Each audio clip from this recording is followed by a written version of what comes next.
Bueno, yo voy a hablar de la progresión de los objetivos 8, 11 y 12, de los objetivos de desarrollo sostenible de las Naciones Unidas para el panorama 2030. ¿Y cómo lo voy a realizar?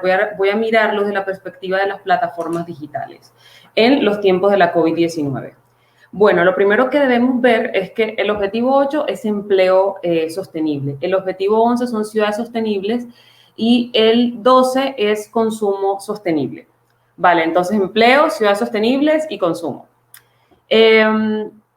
Lo primero que debemos ver es que las plataformas digitales, estoy segura que todos conocen a Airbnb, era muy rentable su negocio antes de la COVID-19. Se nutrían del turismo y lo que hacían era conectar una persona que deseaba alquilar un espacio en su propia casa o tenía una segunda residencia y se ponía en contacto a través de la plataforma con alguien que deseara pasar unas vacaciones, un corto periodo de vacaciones en ese lugar por un precio específico.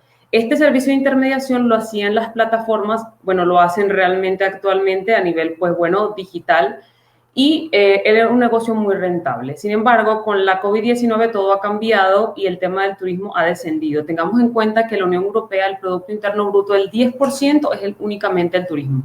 Por tanto, la COVID ha impactado la economía de la Unión Europea y las plataformas que antes eran protagonistas en el turismo ahora simplemente son participantes y están buscando la manera de lograr otra vez tener el éxito que tenían.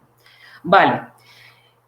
Para yo mirar, hice una extrapolación para poder analizar si existía la posibilidad de que con la actividad de las plataformas se pudieran desarrollar los objetivos de la ODS, porque de los objetivos de las Naciones Unidas. Se requiere mirar si hubo otra crisis similar donde las plataformas pudieron ayudar. Y efectivamente las plataformas de economía colaborativa digitales nacen por la crisis de 2008, porque a las personas se les les nació ser recursivas con los recursos infrautilizados que tenían disponibles porque no había empleo. Necesitaban ganancias y necesitaban entradas de dinero y pusieron a disposición de la economía colaborativa todas las herramientas y todos los bienes posibles.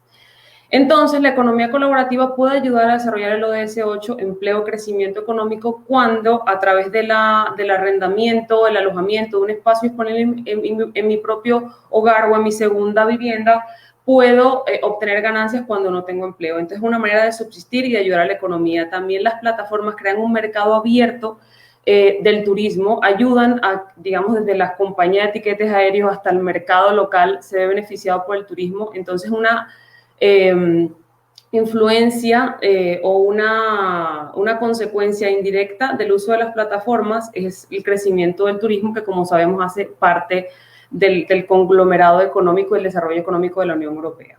Incluso actualmente hay un plan específico de liquidez para la liquidez a las plataformas de la Unión Europea y específicamente ayudar a las plataformas a recuperar ese éxito que tenían antes de la COVID-19. En segundo lugar, tenemos ciudades sostenibles. Aquí me voy a enfocar específicamente en dos plataformas que no son de economía colaborativa de corte capitalista, sino que son plataformas que tienen, digamos, una inclinación de economía social, que son non-profit. La primera es Airbnb.org, que se deriva de la plataforma más famosa de economía colaborativa, Airbnb, y es una fundación que ayuda a crear intermediación de manera gratuita entre este huésped, que es la persona, el turista que va a pasar las vacaciones en un lugar, y el anfitrión que tiene un espacio disponible. ¿Qué es lo diferente? Que el anfitrión no va a cobrar por este alojamiento, simplemente es una persona que quiere poner a disposición de una persona que lo necesite por la pandemia o por la COVID-19 un lugar en su casa. Por ejemplo, una persona que requiera pasar una cuarentena en un país foráneo, que requiera que sea un médico especializado que tenga que ir a un hospital que está lejos de su hogar y necesite ayudar a personas, o enfermeros, o material para respiradores, cualquier material médico que se requiera guardar en esa casa, o personas que lo manipulen, sería, digamos que ese es el fin de la organización, crear un espacio gratuito que se intermedie por la plataforma para lograr que exista una ciudad más sostenible, porque ese dinero que se gastaría, o digamos los contagios que se evitarían con personas que toman ya las medidas para evitar el contagio y conceder en su propio hogar este espacio para personas con un fin que no sea de corte capitalista es lo que hace la fundación Airbnb.org. La segunda es Welcome Refugees, que hace lo mismo, hace la intermediación, pero esta vez no es un huésped, es un refugiado, sobre todo en tiempos de la pandemia, un refugiado que requiere un espacio donde vivir mientras arregla sus papeles, su situación de extranjería, mientras recibe ayuda, y es un techo que se pone sobre su cabeza de estas personas que tienen un espacio disponible y quieren ayudar a su comunidad a que los refugiados tengan un hogar provisional. Entonces, este desarrollo del ODS 11 hace que se cree como, se eviten contagios, las personas vivan en un ambiente controlado y se evite pues que las personas pasen hambre, que se siga esparciendo la enfermedad y de una u otra manera pues contener la pobreza y la crisis de los refugiados en la actualidad. Y en tercer lugar vamos a la plataforma Fairbnb, que no tiene nada que ver con Airbnb, aunque el nombre sea igual, y vamos al ODS número 12, que significa consumo sostenible. Este ODS es desarrollado por esta plataforma que también tiene un corte entre economía social y capitalista. Esta plataforma lo que hace es que intermedia entre un huésped y un anfitrión y cobra por la intermediación, tal como Airbnb y todas las plataformas, pero destina un presupuesto específico para financiar un proyecto que ayuda a la comunidad en general, que ayuda al turismo. Perdón, que ayuda a paliar las consecuencias del turismo. Por ejemplo, en Ámsterdam podría, digamos antes de la pandemia, que era un lugar que la gente visitaba mucho, extremadamente turístico, y se dañaban los sitios emblemáticos de la ciudad, había mucha contaminación, incluso se dio el fenómeno de la gentrificación. Lo que hace este proyecto, por ejemplo, es ayudar a limpiar las calles, a conservar estos monumentos antiguos, a ayudar simplemente a financiar un proyecto con ese fee, con esa intermediación, con ese precio de la intermediación que cobra para ayudar a las ciudades más turísticas. Por último, quiero decir que las plataformas han tenido que repensarse el turismo, porque el turismo, como lo conocíamos antes, ha acabado totalmente, o por lo menos hasta que existe una recuperación. Antes las plataformas se dedicaban a enfocarse hacia las ciudades más turísticas, Roma, París, eran las ciudades que todo el mundo quería ir. Sin embargo, ahora las plataformas han tenido que cambiar esa perspectiva y beneficiar a los comerciantes locales. Y esa es otra forma de desarrollar y beneficiar el crecimiento económico y hacer las sociedades y el consumo más sostenible. Porque son ahora las sociedades que quedan cerca del domicilio del huésped las que se ven beneficiadas. Ciudades que antes no eran tan turísticas se ven beneficiadas para viajes cortos, para vacaciones de fin de semana, ya no se hacen vacaciones largas. Y estos pueblos, estas ciudades que se están visitando se benefician porque los mercados locales se benefician con la compra de bienes, los restaurantes, incluso los tiquetes aéreos, si es el caso por poco tiempo. Entonces, ya para terminar, que no tengo tiempo, quiero decir que con la actividad directa de las plataformas, es decir, con los alojamientos y el alquiler de habitación o un espacio disponible, se beneficia a la economía en general de la Unión Europea, pero también de manera indirecta, con la creación de este tipo de fundaciones, con las plataformas, puede también beneficiarse a la economía de la Unión Europea.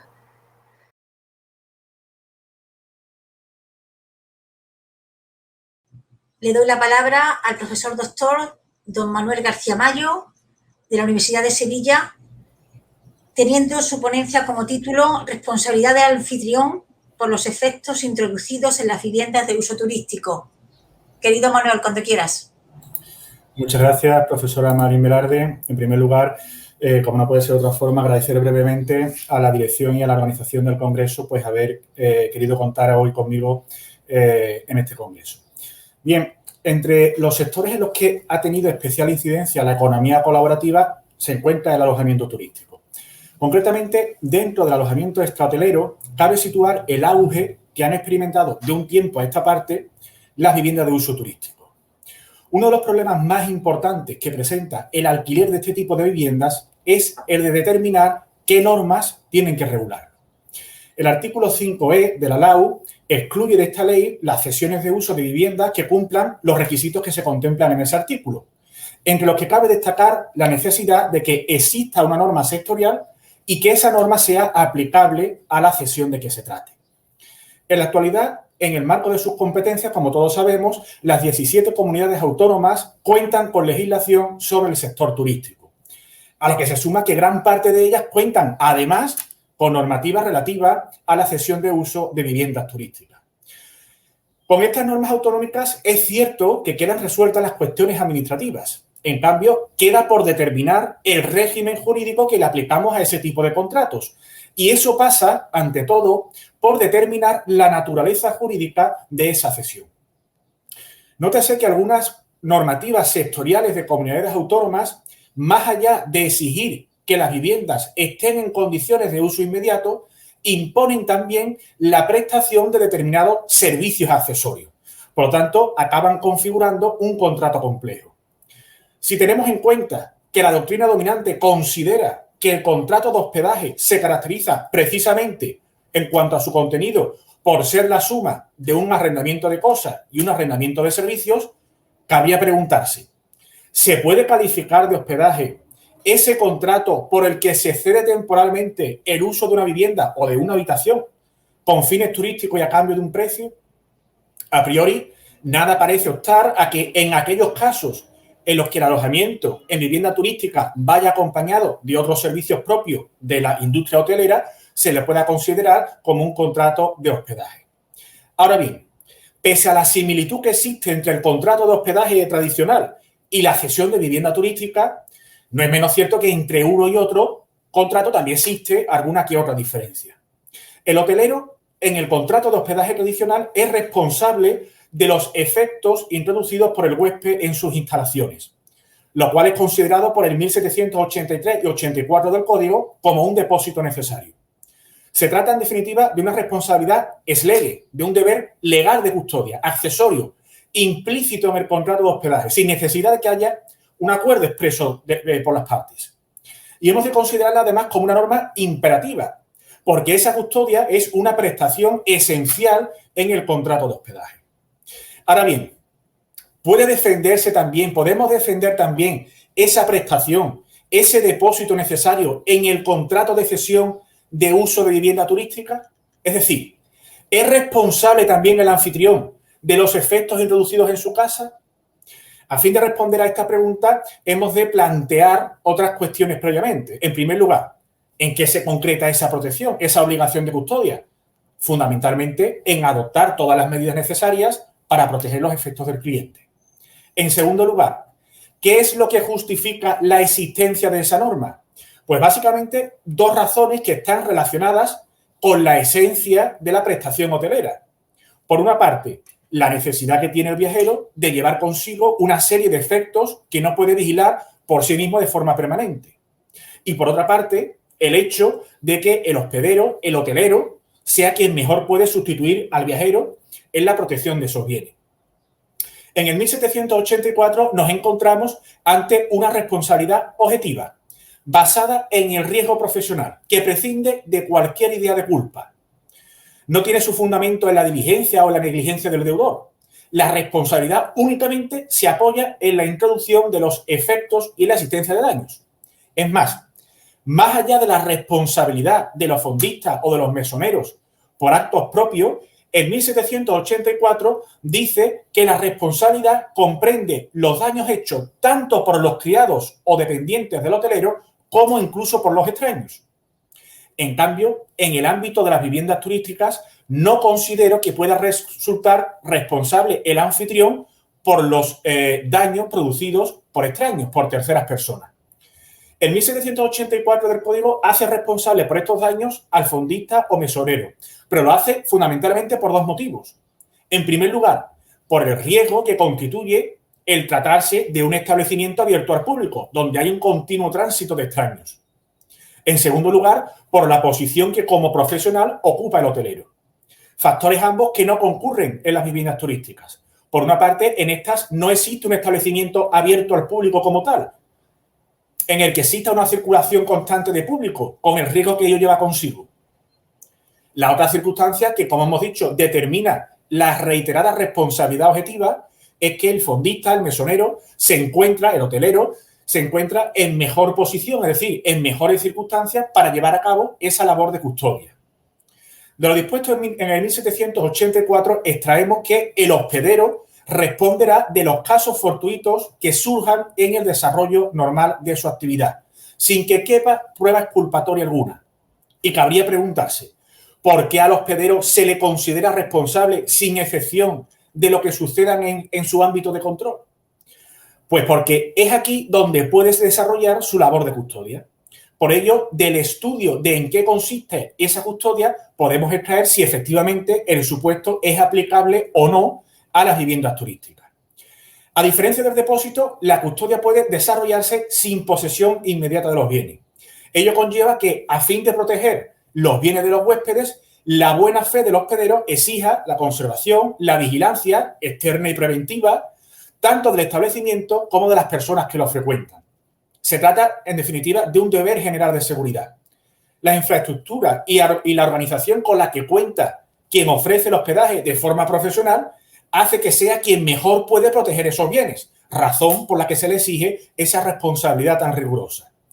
En cambio, en el caso de las viviendas turísticas, independientemente de que se le considere o no empresario, lo cierto es que al anfitrión no se le puede exigir una responsabilidad por la custodia indirecta de los efectos que introduce el huésped en su vivienda.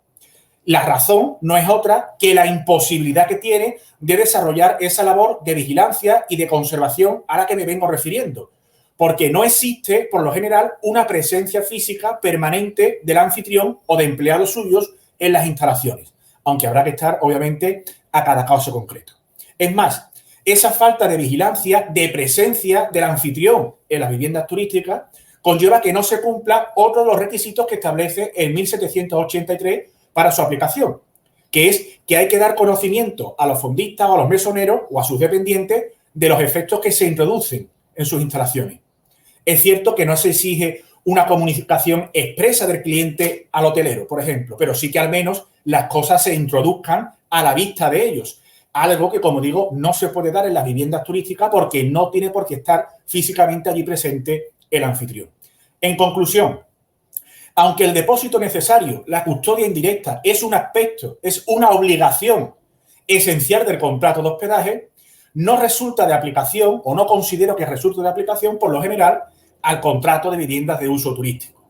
El anfitrión solo será responsable por los daños producidos por él o por sus empleados, pero no por los extraños.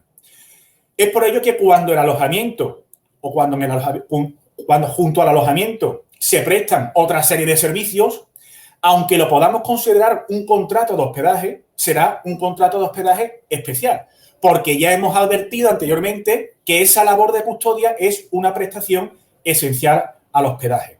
Le será, por tanto, de aplicación el régimen jurídico del hospedaje como régimen común, es decir, en la medida en que se adapte a las especialidades propias de este tipo de alojamiento. Muchas gracias.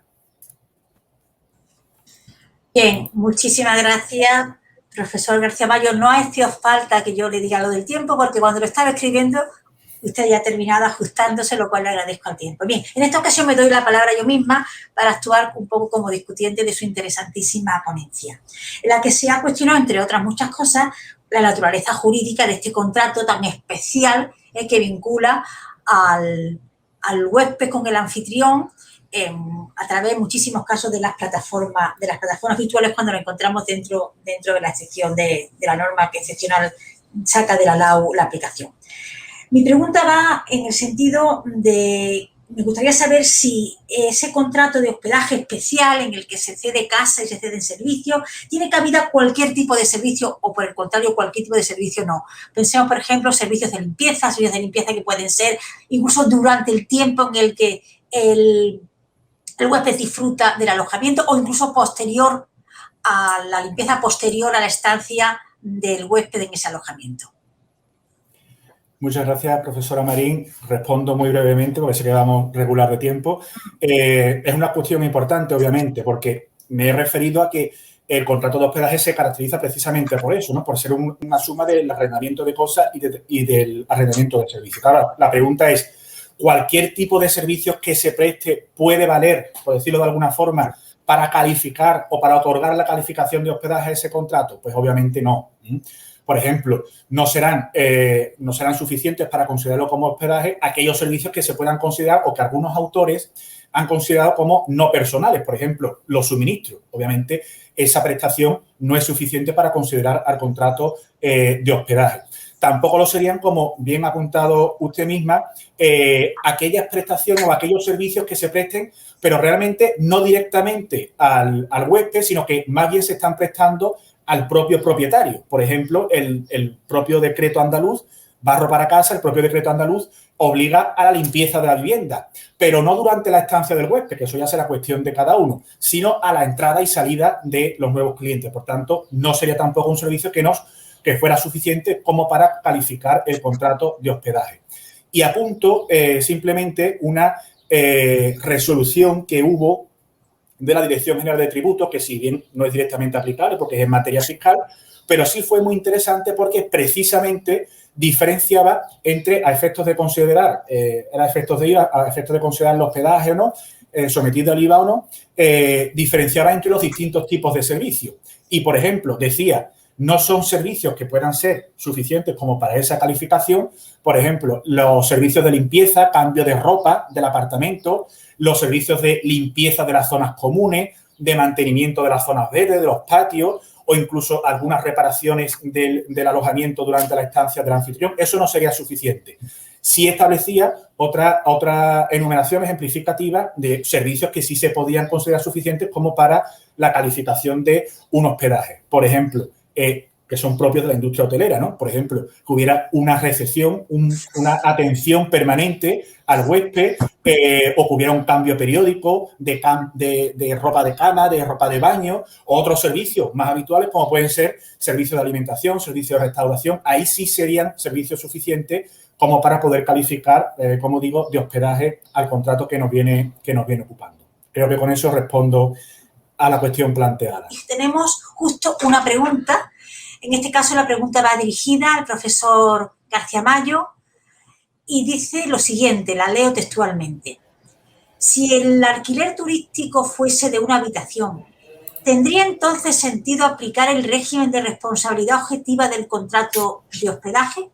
Porque en este caso, argumenta quien pregunta, el propietario sí que tiene cierto control y posibilidad de custodia. Muchas gracias por la pregunta, profesora Marín Velarde. Bien, en este caso que se plantea, decir, cuando lo que se alquila es una habitación y, por tanto, está presente, por decirlo así, el anfitrión, bajo mi punto de vista, es cierto que se le podría exigir una mayor responsabilidad porque ha sido uno de los requisitos o una de las cosas de las que no ha oído antes para no pedirle esa responsabilidad, que no estaba allí presente físicamente el anfitrión de forma permanente. Por lo tanto, en ese caso, en un alquiler de habitación donde vive el anfitrión, cabría exigir una mayor responsabilidad. Sin embargo, no creo que llegase al punto, que tuviéramos que llegar al punto de justificar una responsabilidad de tipo objetivo. ¿Por qué? Porque entre esos otros requisitos que hemos dicho que existen para la responsabilidad objetiva de un hotel, por ejemplo, estaba el hecho de la infraestructura, la organización que tiene el propio hotel para controlar y, sobre todo, creo que es un aspecto muy importante para poder exigir esa responsabilidad objetiva, que es el riesgo. Es decir, ¿por qué se exige esa responsabilidad objetiva al hotelero? Porque existe un riesgo. ¿En qué consiste ese riesgo? Pues el continuo paso de terceros, de personas, de público en general por ese establecimiento, cosa que no ocurre en la vivienda turística. Precisamente por eso creo que si es posible exigir una mayor responsabilidad, tampoco creo que estuviera justificado llegar a ese punto de una responsabilidad objetiva en el caso de la vivienda turística, en el caso de una habitación arrendada. Creo que con eso respondo. Bien, muchísimas gracias. Cuántas preguntas, cuántas cuestiones, cuántos matices, cuantísimos perfiles surgen.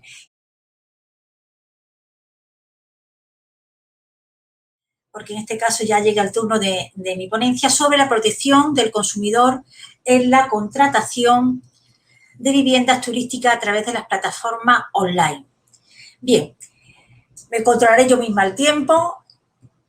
El alquiler de la vivienda o de parte de una vivienda a través de un intermediario, la plataforma digital, pensemos en la tan nombrada ya en la tarde de hoy B&B o otras de ellas, HouseScript o cualquier otra, es considerado como un claro exponente del denominado turismo colaborativo, que se integra dentro del amplio margen de actividades que conforman ese ya no tan novedoso sector, sector de la economía denominado economía colaborativa, que implica, donde voy yo a hacer una breve reflexión, el llamado consumo colaborativo.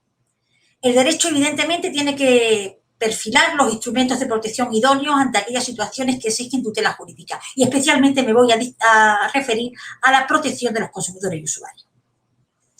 El análisis de la posición jurídica del consumidor usuario de la vivienda turística debe llevarse a cabo sin perder de vista la relación triangular que la intermediación de la plataforma digital presenta. Son los sujetos que participan, los conocemos bien: el prestador de servicio, que lo llamaremos anfitrión, la plataforma digital y el consumidor usuario de la vivienda, el huésped. Es interesante mencionar que en dicha relación triangular, se diferencian, por un lado, las relaciones verticales, que son aquellas que vinculan a las plataformas con los usuarios, tanto anfitriones como huéspedes, de aquellas otras relaciones horizontales, que son las que vinculan a los huéspedes y a los anfitriones entre sí. La relación negocial entre estos, entre huéspedes y anfitriones y huéspedes, precisa ver la previa relación jurídica de cada uno de ellos con la plataforma de que se trate. En muchas ocasiones, el huésped es un consumidor usuario quien en el negocio jurídico de mediación que celebra con la plataforma, como está contratando con un empresario, se haya protegido por el derecho del consumo, además de por otras muchas normas tuitivas de las que el ponente, profesor Amat, nos ha dado una gran disertación sobre las mismas, por lo tanto no voy a incidir sobre ellas. Pero entre otras también, por supuesto, por las normas reguladoras por el Estatuto de los Consumidores. Bien, las relaciones jurídicas que con la intermediación de la plataforma digital se entablan entre prestadores de servicios, entre anfitrión y usuario, pueden ser, y son en muchos casos, entre pares o iguales, es decir, las denominadas P2P o C2C, cuando el prestador del servicio es un particular, es decir, el anfitrión no es profesional, o bien también puede tratarse de transacciones estrictamente lucrativas en las que una o ambas partes contratantes son profesionales, las denominadas C2B, Consumer to Business, o B2B, Business to Business. Cuando nos hallamos ante un prestador de servicio profesional, ante un anfitrión en una relación B2C, el usuario, dado su condición de parte débil del contrato, evidentemente está amparado por las normas protectoras de los consumidores y usuarios.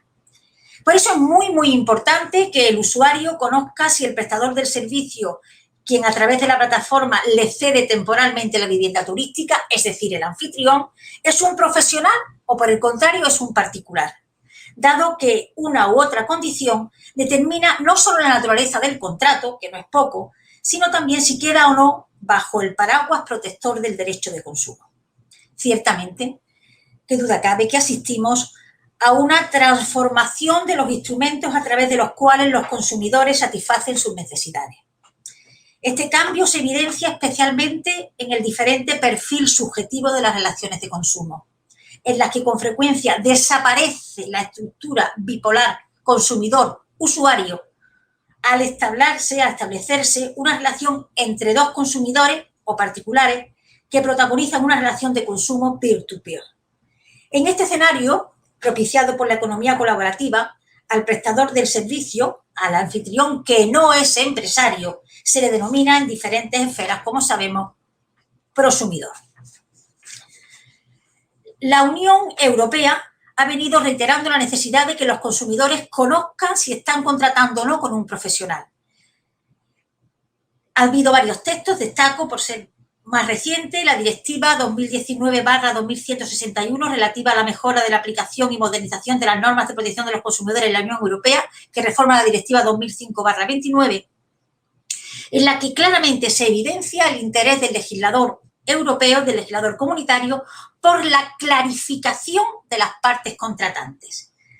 En el considerando, por ejemplo, en el considerando 24 resalta la conveniencia de que los consumidores en la fase precontractual estén debidamente informados sobre quiénes son sus contrapartes y cómo se ven afectados sus derechos y obligaciones. En el considerando 27, en la misma línea, manifiesta el legislador europeo que el prestador debe declarar, es decir, el anfitrión debe declarar su condición de no comerciante cuando no lo sea, informando de dicha condición a la plataforma, al mercado en línea, quien también deberá informar al consumidor para que éste sepa si se encuentra o no amparado por el derecho del consumo. A través de los distintos artículos de esta directiva vemos reiterada pues toda esta voluntad del legislador de que el huésped ponga en conocimiento de la plataforma y ésta también a su vez informe al huésped, el anfitrión informe de su condición de no profesional, de no comerciante, de no empresario, y que esto lo conozca desde antes de contratar el huésped para que sepa cuál es la normativa que se le aplica. Bien, la Comisión Nacional de Mercados y de la Competencia en el año 2018, en un interesante estudio sobre la regulación de las viviendas de uso turístico en España, destaca el primordial papel que las plataformas digitales están llevando a cabo en la contratación de viviendas turísticas en España, porque por una parte señala, amplía la oferta de alojamiento al proporcionar el contacto entre oferente y demandante de alojamiento, solventa también dificultades que habitualmente impedían la realización de muchas de estas transacciones y señala un conjunto de datos positivos, de aspectos positivos que tiene la contratación a través de las plataformas virtuales en 4 aspectos importantes que, en definitiva, son también aspectos que protegen, a mi juicio, enormemente, especialmente al huésped, aunque también en algunos casos al anfitrión. Destaco rápidamente estas ventajas. La primera de ellas es el fácil acceso a los canales de búsqueda por los usuarios que pueden consultar y comprobar a través de Internet las características de las viviendas turísticas. Salen fotografías, se puede ver perfectamente cuál es esa todas las características de la vivienda. Hay muchos extremos que se dejan precisar para que la persona que consiente en esa contratación emita un consentimiento convenientemente informado. En segundo lugar, la disminución de los costes del contrato. En tercer lugar, destaco la incorporación de los particulares al sistema económico, pues mediante las plataformas de intermediación entran al mercado del alojamiento turístico, de viviendas particulares ajenos a las empresas tradicionales. Y finalmente, con esto termino, una ventaja que se torna en una medida muy protectora, especialmente para los huéspedes, son los mecanismos de reputación existentes en las plataformas que ofrecen a los usuarios mediante una especie de comunidad de usuarios, ofrecen opiniones, comentarios, valoraciones de otros usuarios, generando reputación y confianza. Creo que nos hallamos ante un instrumento que sustituye la certificación pública turística de los alojamientos tradicionales. En definitiva, la buena reputación de una vivienda turística realizada por los anteriores usuarios de la misma tiene el carácter de una especie de certificación privada de calidad que favorece que la emisión del consentimiento contractual por parte del huésped sea una emisión de un consentimiento completamente o más informado, lo que sin duda repercute también en hallarnos ante un consumidor mejor informado y más protegido. Nada más, muchas gracias. Doy seguidamente la palabra nuevamente al profesor García Mayo, quien va a hacer funciones de discutiente de esta ponencia. Profesor García Mayo. Muchas gracias, profesora Marín. En primer lugar, obviamente, darle la enhorabuena por su intervención. Empiezo porque me llama especialmente la atención por el final de su intervención, porque creo que es algo bastante importante. El tema de los mecanismos de reputación, digamos, por decirlo de alguna forma, online. Y es que, como bien ha dicho usted, no hay mejor control. Realmente una certificación privada que acredita que el consentimiento de ese consumidor, de ese huésped, es un consentimiento informado. Al final, a efectos prácticos, es a donde acudimos todos cuando queremos hacer una reserva. No vamos a ningún control administrativo, sino al control que supone la opinión de huéspedes anteriores. Bien, la cuestión que a mí me suscita a raíz de su intervención en relación con esa relación triangular a la que hacía referencia de anfitrión, plataforma y huésped y la consideración del huésped como consumidor o no, me gustaría si brevemente pudiera centrar la atención en lugar de en el huésped, en el anfitrión. Y concretamente para preguntarle, ¿cuándo consideramos que ese anfitrión es un comerciante o cuándo no lo es?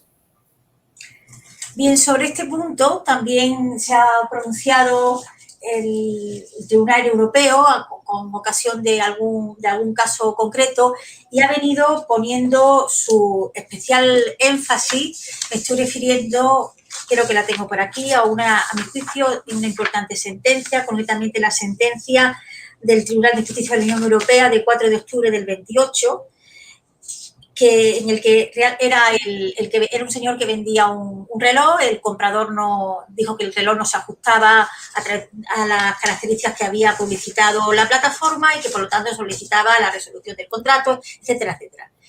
El tribunal afirma que una persona física que publica simultáneamente en un sitio de internet un determinado número de anuncios en los que ofrece a la venta bienes nuevos y de segunda mano, solo debe calificarse de comerciante y dicha actividad únicamente constituye una práctica comercial si dicha persona actúa con un propósito relacionado con su actividad económica, negocio, oficio o profesión. Y a su vez, en el apartado 44 de esta misma sentencia, deja claro que, como se ha precisado en el apartado 40 de la presente sentencia, el mero hecho de que con la venta se persiga un ánimo de lucro o de que una persona física publique simultáneamente en una plataforma en línea una serie de anuncios en los que ofrece la venta de bienes nuevos o usados, no basta por sí mismo para calificar a una persona de comerciante en el sentido de dicha disposición. Por lo tanto, una actividad como la controvertida en el litigio, y en este litigio que era un reloj, pues no podía calificarse como su vendedor como comerciante. Por lo tanto, según esta línea, que yo creo que es bastante favorable para el comercio digital, pues teníamos que estar ante una persona que realmente ejerza esa actividad económica, ese negocio, ese oficio o esa profesión. Muchas gracias.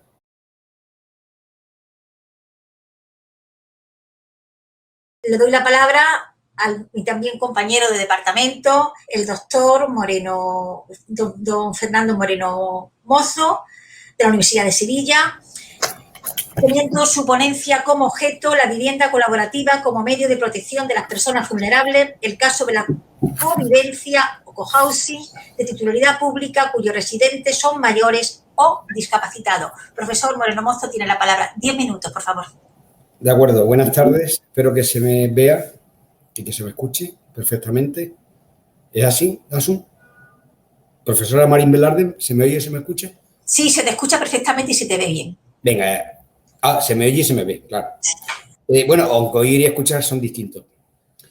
Bien, de acuerdo con el título de la ponencia, voy a desarrollar brevemente este tema, pero previamente quiero agradecer a los directores de este congreso, profesores Estela Riva, Muñiz, Sergio Nassarre, también a la propia Asunción Marín Velarde, que coordina este panel, la invitación que me han hecho. Pues bien, vamos a hablar aquí del fenómeno de la vivienda colaborativa, también denominada cohousing o covivienda. Y vamos a plantearnos si este modelo, que ciertamente es un poco difuso en el supuesto concreto que lleva por título la conferencia, realmente es un medio para proteger a las personas y si se dan los requisitos para decidir si estamos ante esta figura jurídica. Por lo tanto, de manera previa tenemos que delimitar un poquito el concepto de covivienda, de vivienda colaborativa o cohousing. Aunque tiene claros antecedentes del siglo XIX y anteriores, es en Dinamarca, en la década de los años 60 del siglo pasado, en el que surgió este fenómeno que se denominó covivienda o comunidad vivencial, expresión con la que se aludía al conjunto formado por un grupo de viviendas individuales con numerosos elementos y servicios comunes, proyectado, diseñado y gestionado por sus propietarios, los cuales desarrollaban actividades y tareas en beneficio de la comunidad. Surge, como digo, en los años 60. Se extiende este fenómeno por la Europa del Norte y se alude con expresiones similares como viviendas colectivas, edificios colectivos, vivienda comunitaria y otras similares. En España, este tipo de vivienda bien puede denominarse covivienda o vivienda colaborativa, como así se denomina en el título de la conferencia, aunque, y sobre todo en el ámbito empresarial, comercial y publicitario, se conoce en España por su denominación anglosajona de cohousing, lo que es a todas luces un tanto absurdo, porque este término es simplemente una síncopa de la expresión collaborative housing, esto es vivienda colaborativa. Por tanto, cuando hablamos de cohousing, estamos diciendo en inglés vivienda colaborativa. Pues bien, frente a este concepto inicial de vivienda colaborativa, actualmente en la mayoría de los países se amplían los elementos o caracteres que la delimitan o configuran. Suelen citarse hasta 5, de los cuales, desde el punto de vista jurídico, podemos reducirlo a 3, como 3 requisitos importantes. Estos 3 requisitos serían, en primer lugar, la existencia, junto con las viviendas privativas, de numerosos elementos y servicios comunes. Esto es muy importante, esencial. Repetimos, numerosos elementos y servicios comunes. En segundo lugar, la existencia de actividades y tareas comunes. Este requisito se le da cada vez menos importancia, menos relevancia, porque suele considerarse que las tareas son voluntarias. Considerar que las tareas son obligatorias, que hay que configurarlo para que tenga efectos frente a terceros mediante obligaciones pro terreno o incumplimiento del contrato en caso de arrendamiento, plantea dificultades de admisión. Y el tercer requisito es la comunidad de interés. Este tercer requisito es el que destaca, es el esencial, es el principal. Es más reciente y se añade al concepto inicial de covivienda o cohousing. Sobre todo, y a diferencia de Norteamérica, se exige en toda Europa. ¿Y en qué consiste la denominada comunidad de interés como elemento esencial de la vivienda colaborativa o cohousing? Consiste en que los propietarios o los residentes de estas viviendas deben tener unas condiciones homogéneas que permanezcan en el tiempo. Esto es, durante toda la vida del cohousing. Por ejemplo, pues ser mayor, de determinada edad, tener ciertas ideas religiosas o medioambientales, determinadas tendencias sexuales, etc. En la prensa puede verse estos cohousing de veganos, cohousing de personas con determinadas tendencias. Bueno, a estas características comunes a veces se le denomina intencionalidad y a esas viviendas se le dice que son una comunidad intencional. Sin embargo, para evitar confusiones utilizaremos la expresión antes citada, que es la más habitual, es decir, comunidad de intereses. Bien, pues dentro de este modelo, primero tenemos que desechar algunos supuestos en los que no cabe hablar en nuestro derecho, en nuestro ordenamiento jurídico, de la existencia de una vivienda colaborativa en sentido estricto o con housing, con independencia de que así se publicite y que desde el punto de vista de la construcción empresarial o sociológico se diga que estamos ante un housing. Pero aquí tratamos de delimitarlo como figura jurídica. Bien, pues a la luz de los requisitos expuestos, y aquí tenemos que ser breve, cabe concluir que no es posible durante un tiempo muy prolongado este modelo habitacional en nuestro derecho en los siguientes casos. En primer lugar, cuando los residentes sean propietarios. Aunque esto se afirme siempre que adquieren una vivienda y un housing en propiedad, resulta que en esta hipótesis, a pesar, repito, de esas afirmaciones frecuentes en sentido contrario, no cabe este modelo habitacional porque la normativa española, básicamente la ley hipotecaria y el Código Civil, al no permitir las prohibiciones perpetuas de disponer, que es el cauce para que se mantenga la comunidad de intereses, por ejemplo, no transmitir a quien no tenga estas tendencias o a quien no tenga esta religión, etcétera, etcétera, pues repito que al no permitir las prohibiciones perpetuas de disponer, nuestra legislación impide que el elemento esencial, es decir, la comunidad de intereses, permanezca indefinidamente en el tiempo.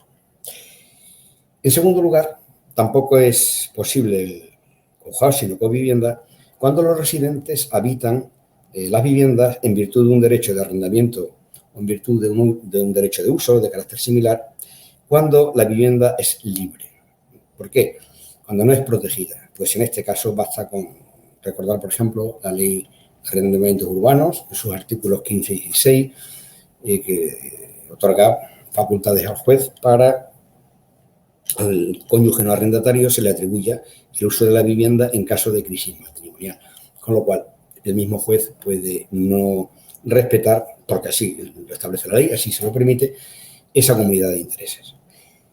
Por otra parte, tenemos que reparar en que siempre, en cualquier hipótesis de vivienda colaborativa, la comunidad de intereses no puede ser discriminatoria. Es evidente porque iría contra la Constitución y otras normas fundamentales, por ejemplo, exigir que los convivientes sean de raza negra o otros requisitos que son claramente discriminatorios. En este sentido, en la literatura jurídica ha habido algunas propuestas de fomentar, por ejemplo, la población rural, utilizando el modelo cohousing, ¿no?, autores destacados, y esto es inadmisible porque si se exigen los requisitos que hemos dicho, sobre todo el de la comunidad de intereses,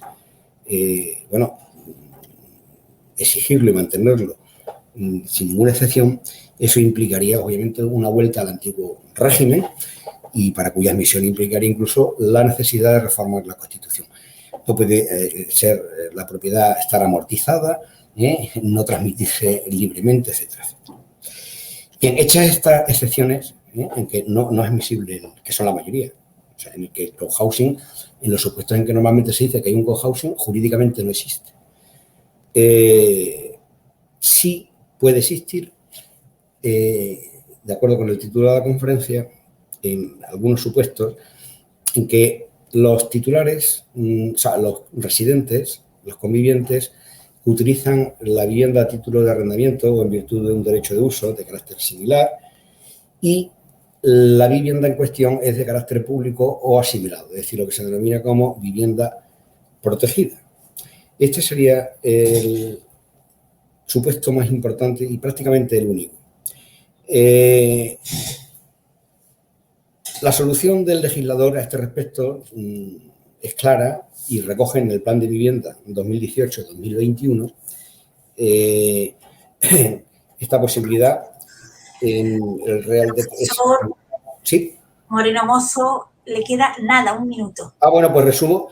En el Real Decreto 16/2018 del Plan Estatal de Vivienda se establece como personas beneficiarias los mayores de 65 años y los discapacitados, tanto de vivienda pública como de vivienda protegida, y este modelo sí responde exactamente a la vivienda colaborativa, porque las tareas comunes no se exigen y porque hay muchos elementos comunes, bien explícitamente en el artículo 66, apartado 2, con muchas instalaciones comunes, y en cuanto a la comunidad de intereses, aquí sí plenamente no es contrario a la Constitución, porque el tener más de 65 años o ser discapacitado incluso es una ventaja para que estas personas, dentro de lo que es un bloque o un conjunto de viviendas, puedan vivir. Además, por una nota en el registro de la propiedad, se mantiene este régimen durante 40 años, es decir, que legalmente es posible esta continuidad en la comunidad de intereses. Destaquemos también que no podría aquí introducirse elementos discriminatorios como razones de sexo, raza o religión, y que finalmente creo que... Profesor Moreno Mozo, parece que ya no perdió el tiempo y tengo que pasarle ahora mismo la palabra. Muchísimas gracias. Bueno. Es poco el tiempo, ciertamente. Tengo que pasarle la palabra a la doctora, a la profesora doctora, doña Begoña Rivera, de la Universidad de Alicante. Begoña, buenas tardes, cuando quieras. Buenas tardes y muchas gracias. Pues quería hacerle dos comentarios al profesor Fernando Moreno. En primer lugar, que ¿por qué no un cohousing para la gente joven que tiene dificultad de acceder a una vivienda digna? Y en segundo lugar, creo que no todas las personas, aunque cumplan en un principio los requisitos de ser mayor de X edad o tener a lo mejor algún tipo de diversidad funcional, aunque cumplan ese requisito, creo que a lo mejor no son capaces de vivir en comunidad, no lo serían en una, a lo mejor ni siquiera en un edificio sometido al régimen de propiedad horizontal, pues aún menos en este sistema de cohousing en el que hay que compartir una serie de tareas y actividades comunes. No sé qué piensa el profesor Fernando Moreno sobre esto. Gracias. Gracias, doctora Begoña. Vamos a ver, plantea en primer lugar el cohousing de gente joven o una vivienda digna para los jóvenes. Vamos a ver. El problema es que si nosotros planteamos la existencia de un cohousing con todos los requisitos y, por tanto, esa comunidad de intereses debe permanecer en el tiempo, difícilmente en estos casos va a ser posible. En primer lugar, si la vivienda es en propiedad, es imposible. Es imposible porque no se puede garantizar que una persona a los 3 meses o a los 4 meses venda su vivienda a un señor mayor o que lo herede su primo hermano. Entonces, es una verdadera entelequia. No se garantiza, se podría garantizar durante meses. Incluso hay 2 vías para mantener la comunidad de interés, hay 2 vías.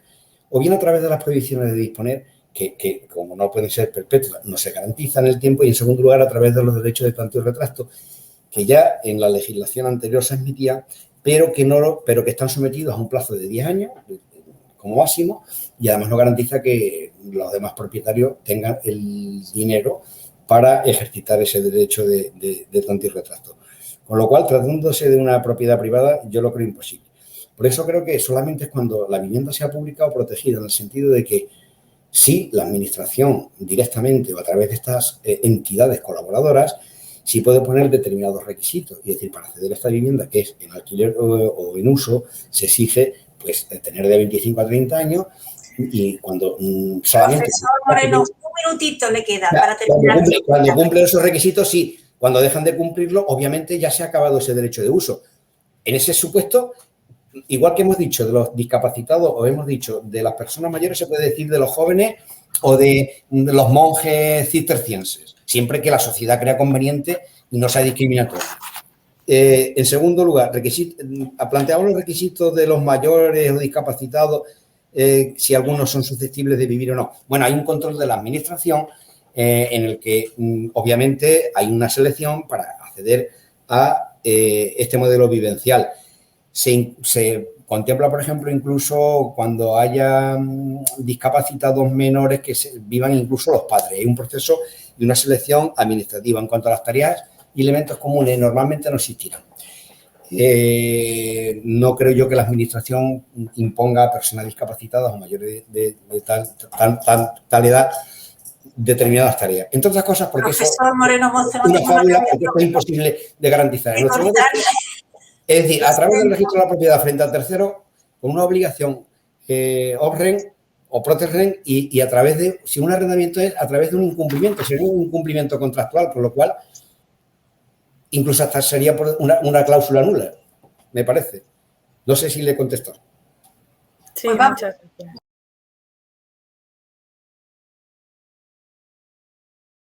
Por el gusto de volver a dar la palabra a la profesora doctora doña Begoña Rivera, como he dicho antes, profesora titular de la Universidad de Alicante. Doctora, cuando quiera. Muchas gracias.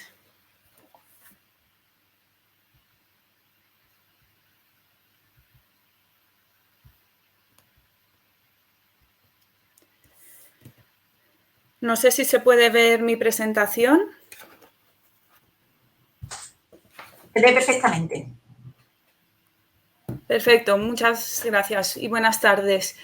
El tema de mi paper es protocolos y medidas de prevención frente al COVID en viviendas de uso turístico. Muchas gracias por darme la oportunidad de poder presentar este paper a los organizadores de este congreso. El concepto de economía colaborativa surge a partir de 2010 y se ha convertido en el modelo económico de referencia del siglo XXI que ha revolucionado la forma en que vivimos, consumimos y viajamos. Aunque está teniendo incidencia en muchos sectores como el transporte o la gastronomía, es el sector turístico en el que más impacto experimenta. El turista o viajero ya no quiere viajar solo una vez al año y hospedarse en la lujosa habitación de un hotel, sino que pretende visitar varios destinos en un mismo año y además alojarse en casas de personas residentes en estos lugares por un precio inferior al que supondría alojarse en un hotel y que le otorga un mayor ámbito de libertad, de intimidad y de espacio, además de la posibilidad de conocer más de cerca la forma en que viven los del lugar, lo que se conoce como living like a local. Las plataformas de alojamiento colaborativo han sabido aprovechar el impulso generado por las nuevas tecnologías para posicionar sus servicios en la red, en muchas ocasiones a través de las propias redes sociales, lo que ha conllevado que las generaciones más jóvenes y no tan jóvenes utilicen únicamente estas plataformas para viajar. Para hacernos una idea de cómo la economía colaborativa ha revolucionado el alojamiento turístico, baste con señalar que según los propios datos facilitados por Airbnb, más de 60 millones de viajeros utilizaron esta plataforma para reservar alojamientos publicitados en ella únicamente durante los meses de verano de junio, julio y agosto de 2018 en todo el mundo. En este contexto surgió en marzo de 2020 una gran pandemia provocada por la enfermedad de coronavirus, a la que se ha denominado oficialmente COVID-19. La propia OMS la ha reconocido como una pandemia global el 11 de marzo de 2020 e instó a los países en que ha habido transmisión comunitaria a adoptar diferentes tipos de medidas para reducir la exposición y contener la transmisión. Uno de esos países ha sido España, lo que provocó que el Gobierno decretase en primer lugar el estado de alarma el 14 de marzo de 2020 y en segundo lugar dictase una serie de órdenes ministeriales que han afectado directamente a los establecimientos de alojamiento turístico. En concreto, la orden de 19 de marzo ordenó el cierre de los alojamientos, aunque poco después la de 23 de marzo permitió el alojamiento de urgencia y para colectivos vulnerables. Esta normativa impuso la implementación de un conjunto de medidas de higiene y/o prevención para proteger la salud de los clientes y evitar la propagación del COVID-19 en las viviendas de uso turístico. A partir de la fase 1 de la desescalada que se inició el 11 de mayo, se produjo la reapertura de los establecimientos de alojamiento turístico y fue posible recibir huéspedes en estas viviendas, siempre que el titular de la misma adoptase las medidas de higiene y prevención previstas en las correspondientes órdenes ministeriales que estaban vigentes en las diferentes etapas. Estas medidas van a estar vigentes en todas las fases de la llamada desescalada hasta llegar a la nueva normalidad y van a exigir obligaciones y normas de conducta principalmente a quien gestiona la vivienda de uso turístico. Pero ¿cuáles son estas medidas? En primer lugar, el anfitrión debe asegurarse de realizar una limpieza y desinfección de la vivienda a fondo, que incluya todas las estancias y los objetos y superficies que se manipulen con frecuencia y hayan podido ser contaminados por huéspedes anteriores, como mandos a distancia, grifos, pomos de las puertas, llaves, etc., así como todos los textiles, especialmente sábanas y toallas. Esta limpieza debe reiterarse cada vez que se produzca la salida de un huésped y antes de recibir a un nuevo viajero. En segundo lugar, la normativa requiere que el viajero esté informado de todas las normas que le son aplicables, tanto las que se refieren al uso de instalaciones comunes impuestas por la comunidad de propietarios, como por ejemplo piscina, terraza, jardín, ascensor, como las normas de higiene que debe observar cualquier ciudadano, por ejemplo el uso de la mascarilla en la vía pública. Por lo que el titular de la vivienda debe suministrar esta información incluso antes de confirmar la reserva y debe colocar carteles informativos en la propia vivienda en los idiomas más habitualmente utilizados por los usuarios, atendiendo al perfil de cliente habitual de esa vivienda, para que estén informados durante todo el tiempo que dure su estancia. En tercer lugar, la normativa exige contar con un protocolo documentado de limpieza que ha de seguir las medidas generales de prevención indicadas por las autoridades sanitarias. El protocolo debe estar escrito y disponible para que pueda ser revisado por las autoridades en caso de inspección y debe contener información sobre los elementos que se van a limpiar, en qué orden, qué producto químico se va a utilizar, el equipo de protección que se va a emplear en cada tarea y cómo se va a procesar tanto el material como el producto de limpieza tras su uso. En cuarto lugar, el gestor de la vivienda está obligado a facilitar equipos de protección individual, EPIs, a la entrada de la vivienda de uso turístico, en especial geles hidroalcohólicos con actividad virucida y aunque no sea una obligación, se recomienda poner a disposición de las personas que vayan a alojarse un kit de mascarillas. Hasta ahora hemos desarrollado las medidas que contenían las órdenes ministeriales y que imponían obligaciones que debían implementarse necesariamente en las viviendas de uso turístico. Aparte de ellas, el 7 de agosto de 2020, el ICTE, que es el Instituto para la Calidad Turística Española, aprobó un protocolo específico de prevención de riesgos frente al coronavirus en el ámbito de las viviendas de uso turístico, que incluye una serie de directrices o recomendaciones para hacer frente al virus. Entre ellas destacamos las siguientes. La conveniencia de reducir el número de objetos presentes en la vivienda. Me refiero a objetos de decoración o a los textiles, limitándolos a los que sean imprescindibles. Por ejemplo, se recomendaba eliminar las alfombras para reducir la carga viral del COVID. Sustituir las papeleras y el cubo de basura ordinario por unos de accionamiento no manual, por ejemplo, con pedal. Se recomendaba también la importancia de ventilar y airear la vivienda en su totalidad, de depositar las llaves en un recipiente desinfectante a la salida del huésped, de no acceder a prestar el servicio de limpieza mientras el cliente está en el interior de la vivienda. Y también que antes de iniciar la limpieza, el personal recoja e introduzca en bolsas cualquier material textil utilizado por el cliente y lavarlo a 60 grados. Ahora bien, si a pesar de la adopción de todas estas medidas se hubiera producido el contagio del huésped durante la estancia, ¿qué pasaría? Es decir, ¿podría el huésped ejercitar una demanda de responsabilidad civil por daños derivados de contagio de COVID frente al titular de la vivienda? E incluso nos podríamos plantear si esas mismas acciones podrían ejercitarse frente a la plataforma de economía de alojamiento colaborativo utilizada por el huésped para reservar la estancia. Bien, frente al titular de la vivienda, para que la demanda prospere, han de cumplirse los siguientes requisitos. Que se haya sufrido un daño, que en este caso sería probar que se padece la enfermedad y que de ella se han derivado una serie de daños físicos, morales o patrimoniales. Y que además existe una relación de causalidad entre el daño y la actuación u omisión del demandado. Esto es lo más complicado, pues se tendrá que probar que el contagio se produjo en la vivienda y no en otro lugar, como por ejemplo comprando en el supermercado o cenando en un restaurante. Probar con certeza dónde, cómo y cuándo se produjo la entrada de un virus nanoscópico en el cuerpo del usuario es del todo imposible.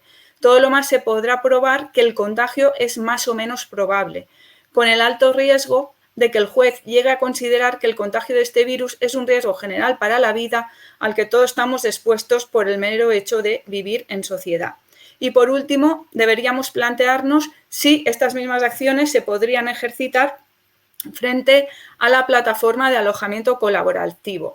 Pues bien, como regla general podemos afirmar que esta demanda no prosperará, ya que se considera con carácter general que las plataformas de alojamiento colaborativo tipo Airbnb, Booking, Rentalia, HomeAway no prestan el servicio subyacente, que en este caso sería el servicio de alojamiento turístico, sino que lo que hacen es prestar un mero servicio de intermediación. Pues esto es lo que ha tenido ocasión de establecer el Tribunal de Justicia de la Unión Europea en el caso Airbnb Ireland.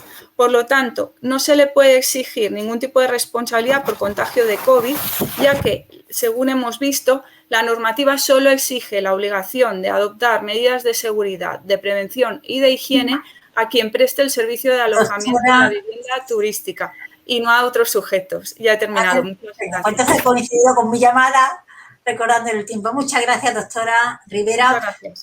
Paso la palabra para que realice su función de discutiente al doctor Moreno Mozo. Fernando. Buenas de nuevo. Bien, le doy la enhorabuena a la doctora Rivera Blanes. Creo que ha hecho una exposición muy clara, detallada, ha hecho un buen planteamiento, creo que bastante completo con sus soluciones y muy documentado. Bien, por la brevedad de tiempo, pues yo quisiera plantearle solo dos cuestiones. En primer lugar, si cree que puede influir en la materia la futura sentencia del Tribunal Constitucional sobre la posible inconstitucionalidad del estado de alarma. Y, en segundo lugar, yo deduzco de sus palabras y de las diapositivas que la responsabilidad en estos casos y la posible indemnización sería una responsabilidad, me parece a mí, que extracontractual.